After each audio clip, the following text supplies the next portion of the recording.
नमस्कार फ्रेंड्स, स्वागत है आप सभी का आपके अपने चैनल नॉलेज सागर पर। मैं हूं अरविंद गुप्ता। इन दिनों हम अफ्रीका के कुछ झीलों को देख रहे हैं। विक्टोरिया और मलावी झील को हमने देख लिया था। आइए इस बार हम दो झीलों को देखेंगे, चाड और टेंगनाइका। आइए पहले नज़र डालते हैं चाड पे।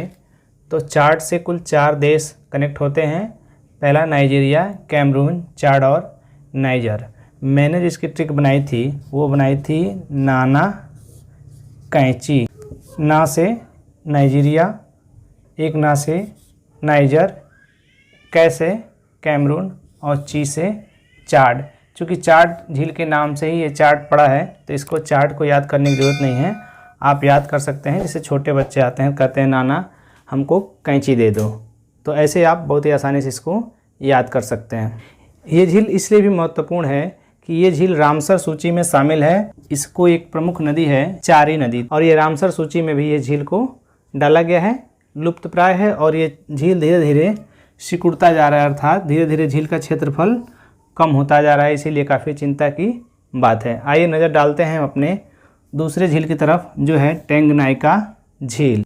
इस टेंगनाइका झील से भी 4 देश लगते हैं।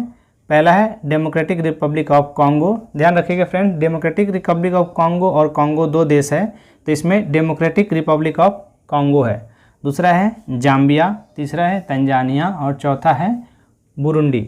इसकी जो मैंने ट्रिक बनाई थी वो बनाई थी जब तक, ज से जाम्बिया, ब से बुरुंडी, त से तंजानिया और क से democratic Republic of Congo. Democratic Republic of Congo के पश्चिम में जाएंगे तो आपको मिलेगा कॉन्गो। ये झील इसलिए भी महत्वपूर्ण है कि विश्व की सबसे गहरी झीलों में इसका पूरे विश्व में दूसरा स्थान आता है। पहला जो है वो रूस का बैकाल झील है, जो आप सबको शायद पता ही होगा। और ये भी जो है ये मीठी झील है। झीलों में फ्रेंड्स 2 प्रकार के झील पाए जाते हैं, खारी झील और एक मीठी झील। तो ये दोनों झील मीठी झील का उदाहरण। टेंगनाइका में लुकुंगा, LUKUNGA, लुकुंगा नदी, और एक है दूसरी कॉन्गो नदी। ये 2 नदियाँ इस झील को अपवाहित करती है और ये अफ्रीका के महान भूभ्रंश में अवस्थित है। Thank you friends, thanks for watching.